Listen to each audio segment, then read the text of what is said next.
This is a paid advertisement. Attention metrics are part of the zeitgeist, and for good reason.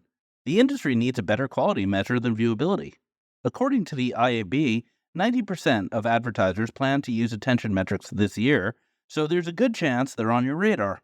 If you're part of this forward-thinking majority, it's time to familiarize yourself with the Adelaide's AU. Endorsed by Adweek as the attention economy's most widely recognized metric, AU is available in nearly every DSP, SSP, and ad network.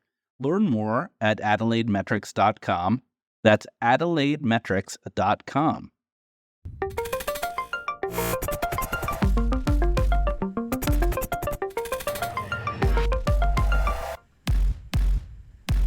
Welcome to Marketecture's Justify Your Existence, where we ask early-stage ad tech and martech startups to tell us why we should care about what they're building.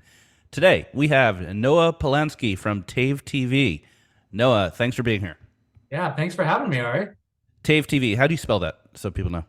T-A-I-V, TV. Got it. Okay, did you take an Aperium investment? I just want to disclose any conflicts of interest. Yes, I did. Okay, yeah. So our co-host, Eric, has invested in this company. All right, so what does Tave do? We make the TVs in bars and restaurants more interesting, more engaging, and more relevant for everybody sitting in the bar. Yeah, so what does that mean? It means that when you're sitting in a bar and they're running our tech, every time that a game ends or cuts to intermission, instead of having to watch the same ads you would see in a home setting, you're going to see really relevant content like trivia or live sports odds, as well as targeted ads. Okay, so how does this work? Are you integrated at the bar level?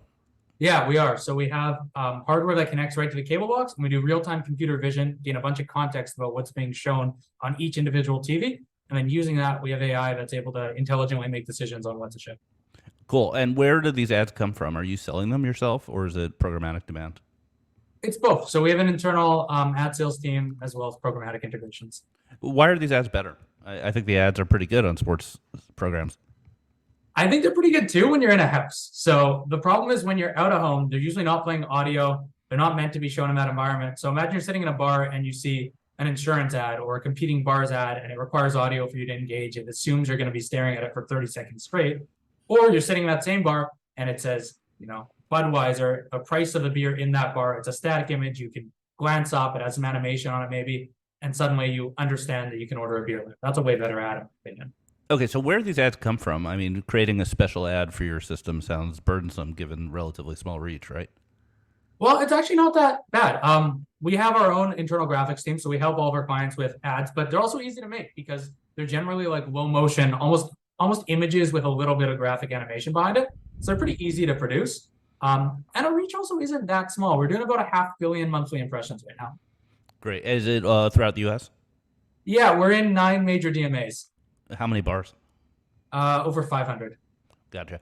So you go to an agency and they may represent a mainstream brand like Budweiser or whomever, and you give this pitch, and then you have to probably help them out a little bit with the creative, and then they run on your system. They pay on a CPM basis. Yep, that's exactly how it works. And then what about the bar's promos? Do you allow for the bar to have their own promos? Yeah, we do. So 1 out of every 5 spots is for the bar, as well as any unsold ad inventory. And it actually lifts their sales. They see usually a 3 to 5% sales lift when they work with us just from that. Cool. And so one thing, and I think I've talked to you personally about this previously. So how do you feel about the fact that the channels being shown at these bars are not getting the ad opportunities? The ads are not showing from the ESPNs or of the world who are being broadcast in the bars. Yeah, I mean, my stance is that if you own a bar or own a TV in general, you have the right to choose what you're showing on that TV. I'm also in favor of internet ad blockers and think that they have a right to exist, and that if your data is being sold, you deserve to be the one selling it and to profit from it. And so I think this extends into the TV realm as well. I think if you're going to expose your audience that is going to your bar, thousands of people, to an ad, you deserve to be in control of what ads get shown. There's a little bit of an interesting backstory here, which is that Nielsen has historically been very poor at measuring these third places, and companies like ESPN have been yelling at Nielsen for 20 years to better measure the broadcast in third places, and now this is potentially taking away some of the reach of those ads. Yeah, exactly. They're being undercounted generally, and companies even like ESPN aren't happy about it. Like, for example, on the digital side, we work with ESPN to help promote their ESPN Plus products and stuff because they can show such targeted creative to such a targeted demographic in a good format, even though they understand that that does take away some of those undermeasured impressions. What's the rev share situation with the bars? They get about 15% of the revenue. It can vary a little bit depending on the location. And how much work is it for them to set this up? Absolutely nothing. We take care of everything. We cover all the cost of the hardware. We set up professional tech. They got to do nothing but sign the contract. Cool. Let's step back and talk basics. I usually ask this at the beginning. I forgot. Size of the company and fundraising to date, and where are you based? Yeah, we're based in Canada, but we only operate in the US. Miami was our first market, so it's something we hold really near and dear. We have about 30 employees today, and we're at a seed stage. Gotcha. And last question. If your company was an animal, what animal would it be? Oh, that's a great question. You got to watch the videos. You know I ask every company that. Don't say tiger. I was going to say lion. Don't say lion or tiger. Everyone says lion or tiger.